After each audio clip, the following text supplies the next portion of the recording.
Hello and welcome to Beginner's Biblical Hebrew. I'm your hostess, Mona Balog.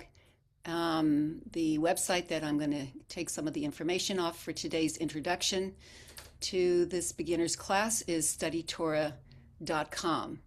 And you can scroll down, go to the lessons, and then you're going to download Hebrew lesson booklet.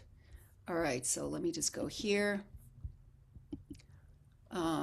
So here's the Hebrew lessons. Okay, this is studytorah.com. Go to Hebrew lessons.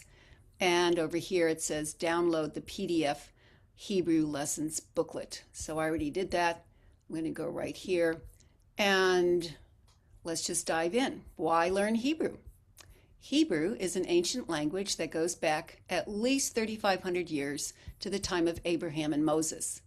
And some suggest that Adam and Eve spoke Hebrew as well. I kind of agree with that. Why not? There were other languages around as well, but I do believe the original language was Hebrew. But along with Latin and Greek, Hebrew is a language that helped form our Western civilization. It's the language of the Old Testament, or what we call the Tanakh, which is the 5 books of Moses, also called the Torah.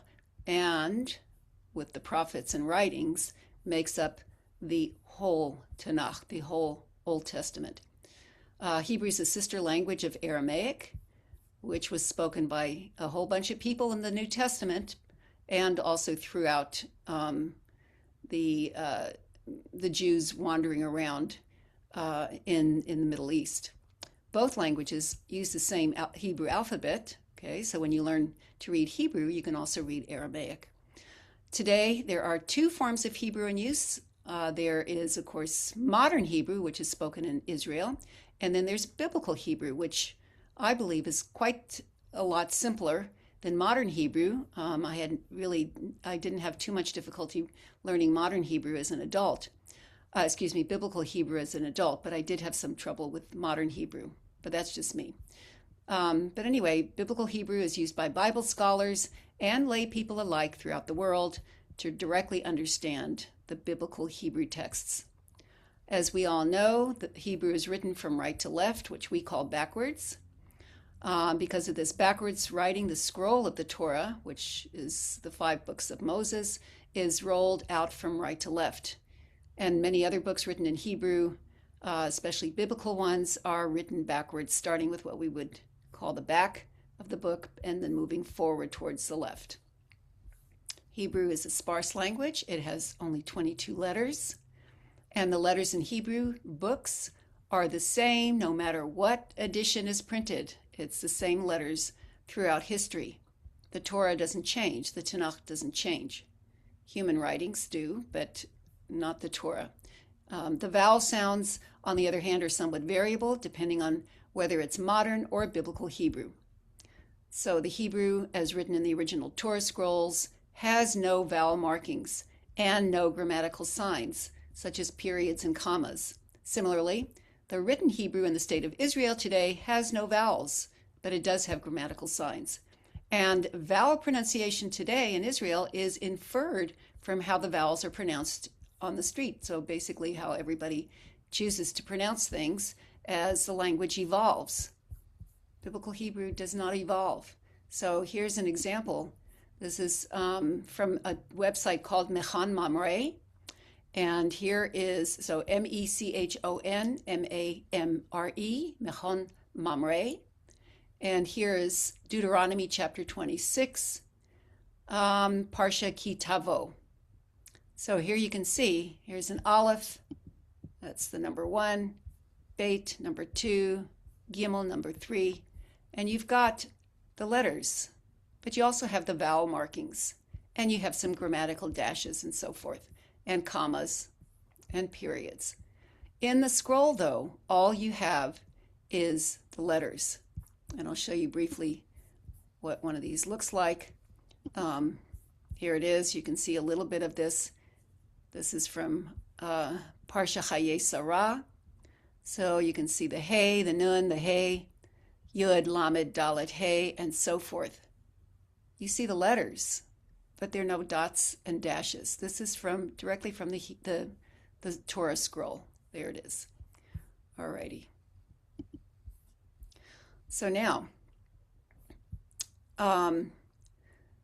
so we have the Masoretic, which is what I showed you with the Mechon Mamre. These voweled Masoretic Bibles also add the grammatical signs, as well as what are called trope marks for singing the verses in the synagogue. In the biblical times, the Torah was read out loud to gatherings of Israelites a few times a year during the religious festivals. So a Passover, Shavuot, and Sukkot. At these gatherings, the Torah was read with the vowel pronunciation particular to that era, with the Hebrew letters staying the same throughout the ages. When you learn biblical Hebrew, you also learn the same words and the sounds heard thousands of years ago and throughout the past several millennia. Remember, this has been, was written down first 3,500 years ago after the Exodus. So you'll learn the Hebrew alphabet along with the traditional vowel sounds and how to use them, as well as how to read and understand the word meanings. Hebrew's built from a vocabulary of root words, and the word for root is shoresh. The shoresh is made up of 2 or 3 letters. There are about 100 main roots, so it's pretty straightforward in biblical Hebrew. Well, there are actually quite a few other roots, less well used, but about 100 main ones. Once you know the basic building blocks, or shoresh words, you can then build multiple compound words. Then it's just a matter of practice to be able to read directly from the Hebrew texts. And I'm going to go back to the home page here. I'm going to read. So on the front page, you've got view a reading of the 10 Commandments. I'm just going to show you a little bit. You can do this when you go to studytorah.com, and it shows me reading the 10 Commandments. Hi, I'm Mona Balog. Welcome to studytorah.com. I hope you've had some time to look at the website where I teach you how to read and understand biblical Hebrew. It's simple and you can go at your own pace. The course culminates in your being able to read the 10 Commandments, and then you can read the entire Torah in Hebrew. Right now I'm going to read for you the 10 Commandments in Hebrew using the same interlinear pages you can print out on your own. Interlinear being the Hebrew with its pronunciation and the English translation. The 10 Commandments, Hadevarim. Vaydaber Elohim et kol hadevarim ha'ele lemor. Anochi Hashem Elohecha, asher hotzeticha me'eretz Mitzrayim, mi beit avadim. Lo yihye lecha Elohim acherim al panai. Lo ta'aseh lecha fesel, v'chol temuna asher bashamayim mima'al, va'asher ba'aretz mitachat, va'asher b'mayim mitachat la'aretz. Lo tishtachave lahem, ve'lo ta'avdem, ki anochi Hashem Elohecha, El Kana, poked avon avot, al banim al shileshim, ve'al ribeim lesonai. Ve'oseh chesed la'alafim, le'ohavai, u leshomrei mitzvotai. Lo tisa et shem Hashem Elohecha lashave, ki lo yenakeh Hashem et asher yisa et shemo lashave. Zachor et yom hashabat lekadesho. Sheshet yamin ta'avod ve'asita kol melachtecha, v'yom hashvi'i Shabbat laHashem Elohecha.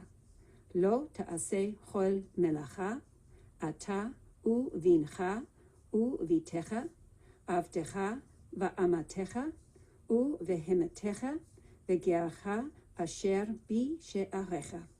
Ki sheshet yamin asa Hashem et hashamayim ve'et ha'aretz, et hayam ve'et kol asher bam, vayanach bayom hashvi'i, al kein berach Hashem et yom hashabat vaykadeshehu. Kabed et avicha ve'et imecha, lema'an ya'arichun yamecha al ha'adama asher Hashem Elohecha noten lach. Lo tirtzach, lo tin'af, lo tignov, lo ta'aneh bere'echa et shaker.